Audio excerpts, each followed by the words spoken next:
Hey, this is Anthony Cesari with SuccessForYourSongs.com, and in this video we're going to be talking about what you should know when you're writing a melody over your chords. So if you're a songwriter who normally writes your chords first and then you're going to write a melody on top of that, this should give you some ideas.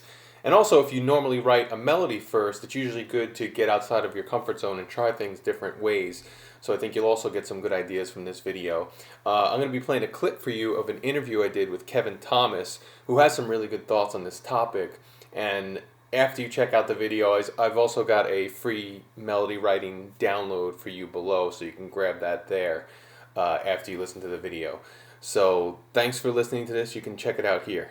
It's easier for piano players to see this because you can play a chord with the left hand and play the melody with the right, and you can see very clearly how the melodies are coming out of the chords.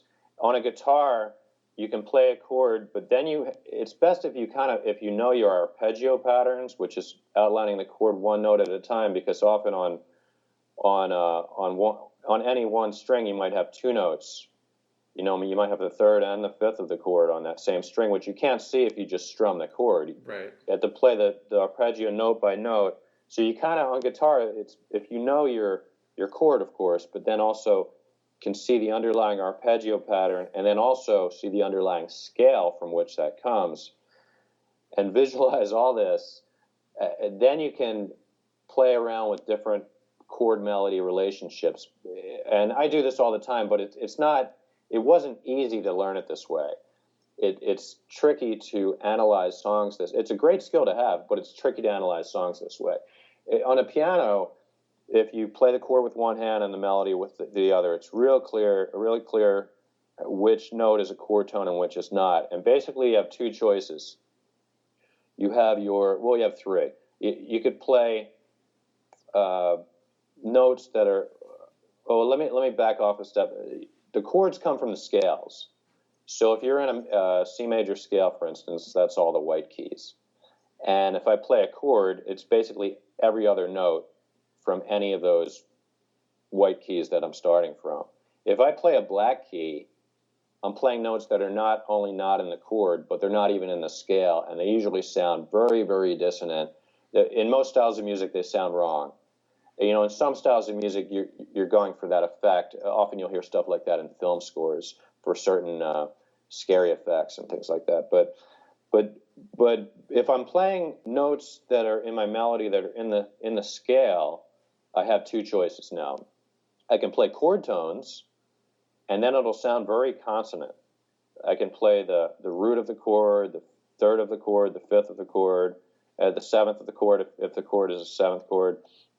And those notes will all sound consonant, or I can play non-chord tones. I can play the in-between notes, the second, the fourth, the sixth, and the seventh if this is an in-between tone if the seventh isn't in the chord. And those will sound suspended.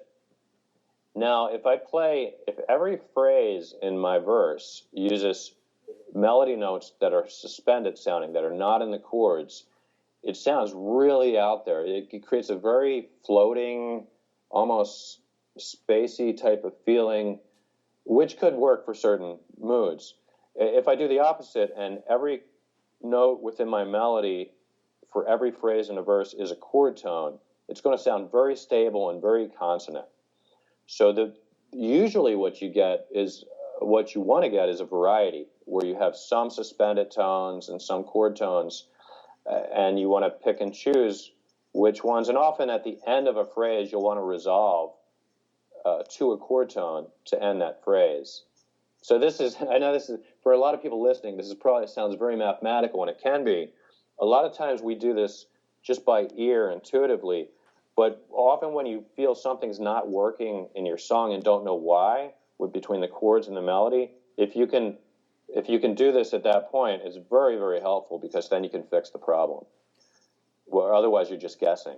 So it's good to know a little bit about chord-melody relationships, although it is, I feel, probably the most complicated part of the songwriting process.